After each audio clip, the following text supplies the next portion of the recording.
आज United states of America में federal elections के लिए पोलिंग हो रही है और जिनको नहीं मालूम उनकी इंफॉर्मेशन के लिए बताता चलूं कि अमेरिका में बेसिकली दो मेजर पार्टीज हैं जिनके दरमियान इलेक्शन होता है। एक पार्टी है डेमोक्रेट्स और एक पार्टी है रिपब्लिकन्स। रिपब्लिकन के उम्मीदवार हैं डोनाल्ड ट्रंप और डेमोक्रेट्स के उम्मीदवार हैं जो बाइडेन। डोनाल्ड ट्रंप 2016 में इलेक्शन जीतकर यूनाइटेड स्टेट्स के प्रेसिडेंट बने थे। यानी कि 2016 का जो इलेक्शन है वो रिपब्लिकन्स ने जीता था और उस इलेक्शन का अगर आप पैटर्न देखें तो उससे आपको अंदाजा होगा कि थोड़ी ड्रामाई किस्म की विक्ट्री हुई थी डोनाल्ड ट्रंप की, क्योंकि आखिरी लम्हे तक मुकाबला जो है वो किसी हद तक उस वक्त हिलरी क्लिंटन थी डेमोक्रेट्स की जो कैंडिडेट थी। आप जानते हैं कि यूएस के जो एक्स प्रेसिडेंट बिल क्लिंटन है उनकी वाइफ थी। आखिरी स्टेजेस में फ्लोरिडा और एक दो स्टेट्स के रिजल्ट की वजह से सारा जो पासा है वो पलट गया। असल में होता यूं है कि यूएस की 52 स्टेट्स है, हर स्टेट को कुछ सीटें दी जाती हैं और किस स्टेट को कितनी सीटें मिलेंगी ये डिपेंड करता है कि उस स्टेट की पॉपुलेशन कितनी है। हवाई की बात करें वो पॉपुलेशन के लिहाज से छोटा है, जैसे अलास्का की बात करें वो छोटा है, वोमिंग की बात करें वो छोटा है। तो जो पॉपुलेशन के लिहाज से जितना कम होगा उसको सीटें उतनी कम मिलेगी। तो फ्लोरिडा भी इस लिहाज से एक बड़ी अहम स्टेट थी लास्ट टाइम, क्योंकि उसकी पॉपुलेशन ज्यादा है, उसके पास सीटें ज्यादा थी। तो फ्लोरिडा से अनएक्सपेक्टेडली रिपब्लिकन्स जीत गए, तो उस वजह से सारा जो इलेक्शन का पैराडाइम है वो चेंज हो गया। अच्छा, ये याद रखिए कि ऐसा नहीं है कि पूरे अमेरिका में एक जैसा ट्रेंड है। कुछ स्टेट्स ऐसी हैं जो कि प्योर रिपब्लिकन स्टेट्स कहलाती हैं, यानी कि वहां पे ज्यादातर लोग नेचुरली वो रिपब्लिकन्स के फेवर में है, और इसी तरह कुछ ऐसे स्टेट्स हैं जो कि नेचुरली डेमोक्रेट्स की फेवर में है। जिस तरह न्यूयॉर्क स्टेट है, न्यूयॉर्क स्टेट जो है वो नेचुरली डेमोक्रेट्स के हक में जाती हैं। अक्सर न्यूयॉर्क से डेमोक्रेट्स के जो कैंडिडेट हैं वो जीतते हैं। अच्छा देखिए, किसको जीतना चाहिए किसको नहीं जीतना चाहिए, अगर हम इंटरनेशनली बात करें तो मिक्स ओपिनियन है। पहले मैं आपको बताता हूं कि अगर डोनाल्ड ट्रंप जीतता है तो उसके क्या फायदे होंगे। डोनाल्ड ट्रंप अगर ये इलेक्शन जीत जाता है तो उसको सबसे ज्यादा जो फायदा जिस चीज को होगा वो होगा स्टॉक मार्केट और बिजनेस। क्योंकि आप ये देखिए कि कोरोना वायरस की जो पैंडेमिक है, ये जब मार्च में इसको पैंडेमिक करार दिया गया था फरवरी के एंड में, और नॉर्थ अमेरिका समेत दुनिया के काफी मुल्क जो है वो लॉकडाउन की स्टेट में चले गए थे।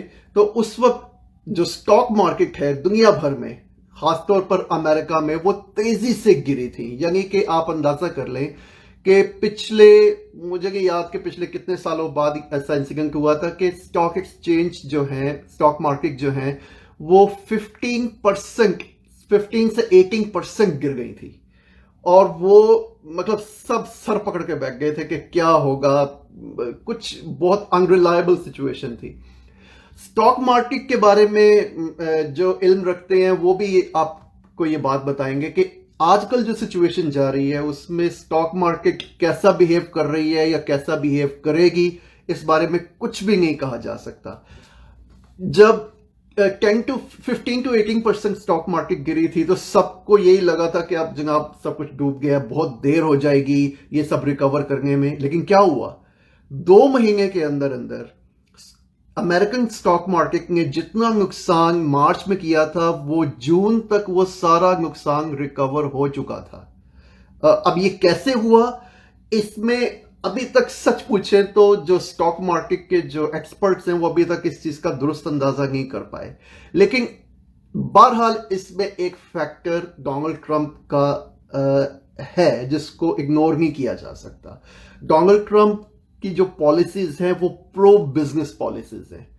वो बिजनेस के लिए बहुत साजगार हैं। इसलिए कहा जा रहा है कि अगर ये इलेक्शन, अगेन ये सिर्फ एक फोरकास्ट की जा रही है, रियलिटी में क्या होगा नो वन नोस, लेकिन एक फोरकास्ट की जा रही है कि अगर जो बाइडेन ये इलेक्शन जीतता है तो एकदम स्टॉक मार्केट में एक गिरावट, एक बेरिश ट्रेंड, एक जो गिरना है वो आ सकता है, वो एक फॉल आ सकता है स्टॉक मार्केट में। बिजनेस डिस्टर्ब होगा।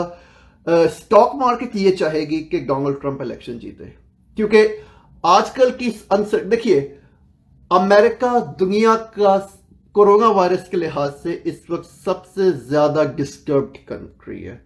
चाहे वो टोटल नंबर ऑफ केसेस हो, चाहे वो टोटल नंबर ऑफ डेथ्स हो, सबसे ज्यादा डेथ भी अमेरिका में है और सबसे ज्यादा केसेस भी अमेरिका में है। अब डोनाल्ड ट्रंप जो है वो ऑलरेडी इस सिचुएशन को फेस कर रहा है।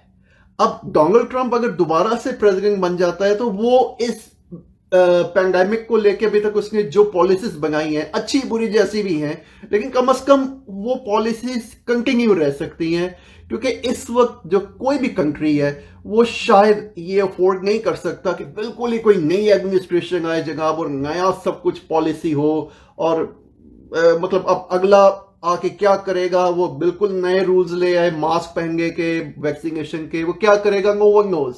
लेकिन अगर एग्जिस्टिंग प्रेसिडेंट दोबारा से इलेक्ट हो जाता है तो कम से कम ये अनसर्टेनिटी नहीं रहेगी कि मतलब आगे पॉलिसीज क्या बनने वाली है। और स्टॉक मार्केट जिस तरह चलती है, स्टॉक मार्केट अनसर्टेनिटीज को पसंद नहीं करती। स्टॉक मार्केट को ये चाहिए होता है कि उनको थोड़ी सी सर्टेनिटी चाहिए होती है। उनको ये जानना जरूरी होता है, जो स्टॉक मार्केट में जो शेयर होल्डर्स होते हैं, जो बिजनेस करते हैं, उनको सरप्राइजेस नहीं पसंद। तो इस लिहाज से स्टॉक मार्केट और बिजनेस की हद तक तो डोनाल्ड ट्रंप को प्रेसिडेंट बनना चाहिए। दूसरी बात यह है कि मैंने पैंडेमिक की बात की कि पैंडेमिक के लिहाज से भी कोई कंट्री इस वक्त ये अफोर्ड नहीं कर सकता कि कोई नया प्रेसिडेंट आ जाए और नया प्रेसिडेंट आके क्या पॉलिसीज करेगा, पिछले जो काम हुआ है अभी तक, अच्छा बुरा जैसा भी हुआ है, उन सारे को अंडू कर दे। ये शायद इस वक्त अमेरिका भी अफोर्ड नहीं कर सकता। तो ये तो थे डोनाल्ड ट्रंप के पॉजिटिव पॉइंट्स। अब मैं आपको बताता हूं कि अगर जो बाइडेन इलेक्शन जीतता है तो जो बाइडेन के इलेक्शन जीतने से पॉजिटिव क्या क्या हो सकता है। देखिए, अगर मैं यूएस की बात करता हूं, यूएस के लिए सबसे ज्यादा पॉजिटिव होगा उनकी फॉरेन पॉलिसी, क्योंकि जब से डोनाल्ड ट्रंप ने इलेक्शन जब से 2016 में जीता था, उसके बाद से अमेरिका ने फॉरेन पॉलिसी में दूसरे कंट्रीज के साथ बहुत पंगे लिए हैं। चाइना के साथ उसने लड़ाई डाल दी जनाब, रशिया के साथ उसके मामला खराब हो गए, ईरान के साथ उसके मामला खराब हो गए।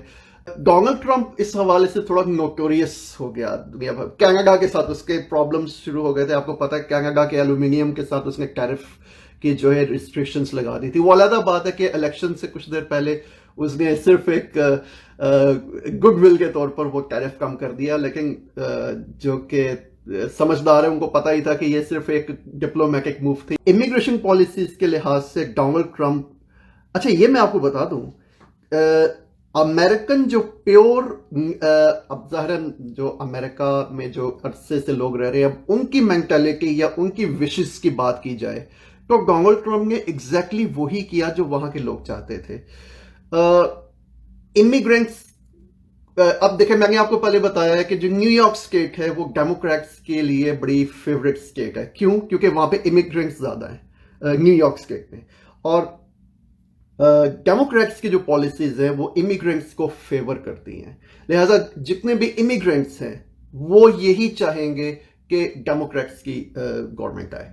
अच्छा, मैं आपको बता रहा था जो बाइडेन के आने से क्या होगा। नंबर 1, फॉरेन पॉलिसी अमेरिका की बेहतर होना शुरू हो जाएगी। उसने जो मुख्तलिफ कंट्रीज के साथ उसके रिलेशन खराब हो गए थे वो बेहतर होना शुरू हो जाएंगे।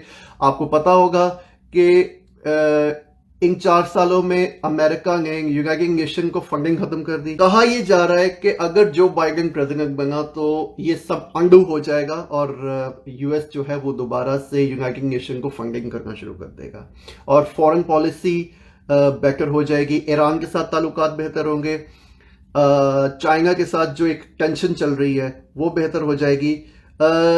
अच्छा, मैंने आपको भी बताया कि डोनाल्ड ट्रंप के प्रेसिडेंट बनने से सबसे ज्यादा जो बेनिफिट है वो बिजनेस का होगा, लेकिन बिजनेस का एक दूसरा पर्सपेक्टिव है जिसका जिस तरह ऑनलाइन बिजनेस है या जिस तरह होलसेल का बिजनेस है जिसमें जो रॉ मटेरियल है वो चाइना से आता है, उस लिहाज से फायदा हो सकता है अगर जो बाइडेन प्रेसिडेंट बनता है।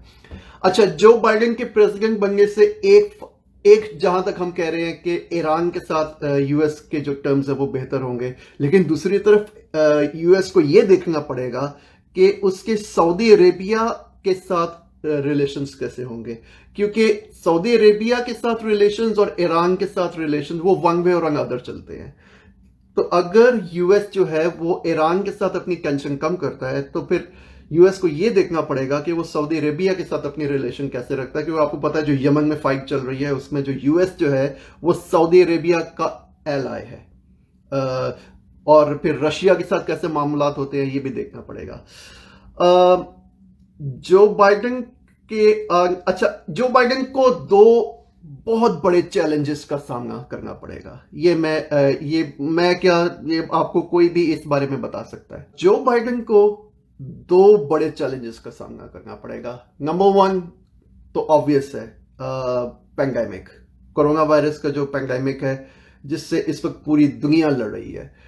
आमतौर पे होता ही है कि प्रेसिडेंट कोई भी नया आता है, चाहे वो अमेरिका का हो या किसी भी कंट्री का हो, तो वो आते साथ थोड़ा सा सेटल होता है, फिर वो थोड़े से रूल्स बनाता है, जो पॉलिसीज हैं वो। लेकिन इस दफा सिचुएशन बिल्कुल मुख्तलिफ है, क्योंकि इस दफा ऑलरेडी यूएस जो है वो दो लिहाज से क्राइसिस सिचुएशन में है। एक तो पैंडेमिक और दूसरा पैंडेमिक की वजह से जो रिसेशन है। आपको मैं बताऊं कि एक रिसेशन 2008 में आया था नॉर्थ अमेरिका में, जॉब्स का क्राइसिस था और स्टॉक मार्केट बुरी तरह गिर गई थी। तो 2009 में जब बराक ओबामा की गवर्नमेंट आई थी तो उसको भी एक क्राइसिस सिचुएशन का सामना ही था, लेकिन वो क्राइसिस इतना बड़ा क्राइसिस नहीं था। अब का जो क्राइसिस है वो इकोनॉमिकल क्राइसिस, उसकी मिसाल इस तरह दी जाती है जो 1930 में जो इकोनॉमिकल क्राइसिस आया था, जब आई थिंक प्रेसिडेंट रोजवेल्ट की गवर्नमेंट आई थी। तो उस वक्त के मिलता जुलता जो क्राइसिस है उसी मतलब जो 2001 में जो इकोनॉमिकल क्राइसिस आया था वो तो कुछ चीज ही नहीं था इसके सामने जो अब क्राइसिस आया हुआ है।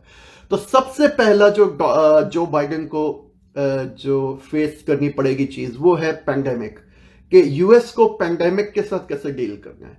क्या वो मास्क पहनने के लिहाज से रिस्ट्रिक्शंस लगाएगा, टफ लॉकडाउन लगाएगा, जिसके डोनाल्ड ट्रंप को किसी हद तक किस क्रिटिसिज्म का सामना करना पड़ा था कि उसने लॉकडाउन इतना सवियर नहीं लगाया या उसकी पॉलिसीज कोरोना को लेकर ठीक नहीं थी। तो बाइडेन क्या करेगा, ये सबसे बड़ा चैलेंज होगा, क्योंकि वो ये भी अफोर्ड नहीं कर सकता कि वो पूरा यूएस बंद करके बैठ जाए, लेकिन वो ये भी नहीं चाहेगा कि लोग उसी तरह मुझे क्रिटिसाइज करें जिस तरह वो डोनाल्ड ट्रंप को करते हैं। और सेकंड, रिसेशन, इकोनॉमी जो इस वक्त बुरी तरह डाउन है। जो बाइडेन जो है वो इलेक्शन जीते तो स्टॉक मार्केट को भी उसने ना सिर्फ ये कि गिराने से बचाना है, बल्कि उसने स्टॉक मार्केट को रेस करना है, उसको बकअप करना है, उसको उठाना है। तो ये बहुत बड़े दो चैलेंजेस हैं जिनका जो बाइडेन को सामना होगा। अब जो बाइडेन इन चैलेंजेस से कैसे पूरा उतरेगा, it will be very interesting to watch. मुझे इसमें कोई शक नहीं है कि जो बाइडेन के लिए प्रेसिडेंसी संभालना it will be a hell of a task, बहुत मुश्किल होगा, क्योंकि ये आम हालात नहीं है दुनिया भर के लिए। ये बिल्कुल भी आम हालात नहीं है। जब बराक ओबामा की 2 दफा हुकूमत आई, उसने बज़ाहिर यूएस के लिहाज से ऐसा ही कहा जाता है कि जनाब उसने इमिग्रेंट्स की जो है बहुत सपोर्ट की, इमिग्रेंट्स को उसने बड़ा सपोर्ट किया, चाहे वो मुस्लिम थे, नॉन मुस्लिम्स थे, चाहे वो क्रिश्चियंस थे, हिंदूज थे, चाहे वो एशियन थे, यूरोपियन थे, चाहे वो मैक्सिकन्स थे या स्पेनिश थे, जो भी थे, मतलब वो इमिग्रेंट्स के साथ है। लेकिन आपने ये भी देखा कि इराक पे अटैक हुआ, ठीक है, अफगानिस्तान पे अटैक हुआ, और जितने भी यूएस ने बाहर पंगे लिए 2009 के बाद, आप जानते ही हैं, तो वो डेमोक्रेट्स की गवर्नमेंट थी। तो आप ये नहीं कह सकते, देखिए डोनाल्ड ट्रंप को लेकर एक स्पेशली मुस्लिम्स में एक चले मैं नफरत का वर्ड यूज कर लेता हूं, नफरत पाई जाती है, जरा हार्श किस्म का एक पाया जाता है इमोशन। लेकिन अगर आप सच पूछें तो डोनाल्ड ट्रंप इस लिहाज से शायद बेहतर है कि वो कम से कम स्ट्रेट फॉरवर्ड, हमें पता तो है कि यार वो उसकी पॉलिसीज प्रो इमिग्रेंट्स है या अगेंस्ट इमिग्रेंट है, उसकी पॉलिसी प्रो मुस्लिम्स है या अगेंस्ट मुस्लिम्स है। डेमोक्रेट्स के बारे में तो आप कुछ कह ही नहीं सकते कि उनकी पॉलिसीज प्रो मुस्लिम होंगी या अगेंस्ट मुस्लिम होंगी, वो हमें सपोर्ट करेगा या हमारे खिलाफ जाएगा, यू नेवर नो। तो ये एक थोड़ा सा हिपोक्रेटिक बिहेवियर है जो कि अगेन ये मेरी राय है, आप लोग इस राय से बिल्कुल डिसएग्री कर सकते हैं। तो इस लिहाज से मैं आपको बताऊं, मेरी जो जैसा मेरे फादर हैं, मेरी जो पूरी फैमिली है ज्यादातर वो प्रो ट्रंप है। इसी वजह से ही है कि कम से कम एक क्लैरिटी तो है कि मामलात किस तरफ जाएंगे। जिस तरह फॉर एग्जांपल इंडिया के बारे में कहा जाता है कि अब इंडिया में आजकल बीजेपी की गवर्नमेंट है और बीजेपी में अब जाहिर है मुसलमानों के यहाँ प्राइम मिनिस्टर मोदी को लेकर कोई अच्छे जज्बात नहीं पाए जाते। लेकिन आप गौर करें तो अगर वो मुस्लिम्स के अगेंस्ट है तो वो खुला अगेंस्ट है। कांग्रेस का ये प्रॉब्लम है कि कांग्रेस के बारे में वो ऊपर से मीठे मीठे और अंदर से वो मतलब you never know, it's a very hypocritic behaviour. तो कांग्रेस के लिए मुझे हमेशा और मेरे कुछ इंडियन मुस्लिम दोस्त हैं, उनसे मेरा हमेशा यही आर्गुमेंट रहता है कि कांग्रेस की जब भी गवर्नमेंट आई है उनकी तरफ से थोड़ा हिपोक्रेटिक बिहेवियर देखने को मिला है, जबकि बीजेपी के अगर गवर्नमेंट आई है तो कम से कम ये तो है कि आपको एक क्लैरिटी रही है कि जनाब वो मतलब माइनॉरिटीज के अगेंस्ट है या माइनॉरिटीज के साथ है, आपको एक क्लैरिटी कम से कम मिलती है। बहरहाल मेरे ख्याल है मैं काफी कंपैरिजन दे चुका हूं। अगर हम वर्ल्ड पॉलिटिक्स की बात करें, वर्ल्ड पॉलिटिक्स ये चाहेगी कि जो बाइडेन बने प्रेसिडेंट। उसकी वजह यह है कि दुनिया ये चाहती है कि दुनिया के अमेरिका के साथ और अमेरिका के दुनिया के साथ जो रिलेशंस हैं वो अच्छे हों। ये ज़रूर ये यूरोप भी यही चाहेगा, एशिया भी ये चाहेगा और जो साउथ अमेरिका और नॉर्थ अमेरिका कनाडा भी यही चाहेगा कि यूएस के और उनके जो रिलेशंस हैं उनमें तनाव कम हो। जो बाइडेन के बनने से एक चीज ये होगी जो कि अमेरिकन्स को शायद इतनी पसंद ना आए कि डोनाल्ड ट्रंप ने जो टैक्स में जो रिलैक्सेशंस थोड़ी दी थी वो डेमोक्रेट्स की गवर्नमेंट जो है वो वापस ले लेगी। मुझे अच्छी तरह याद है जब 2016 में डोनाल्ड ट्रंप की गवर्नमेंट आई थी तो इन्होंने इनकम टैक्स में एक टैक्स रिलीफ दिया था, थोड़े परसेंटेज का फर्क पड़ा था। मुझे अच्छी my weakness of that. Stock market नीचे चली जाएगी इस बारे में कुछ नहीं कहा जा सकता, क्योंकि अगेन स्टॉक मार्केट को प्रिडिक्ट करना बहुत मुश्किल काम होता है, खासतौर पे आजकल जो पैंडेमिक के जो हालात। Thank you so much.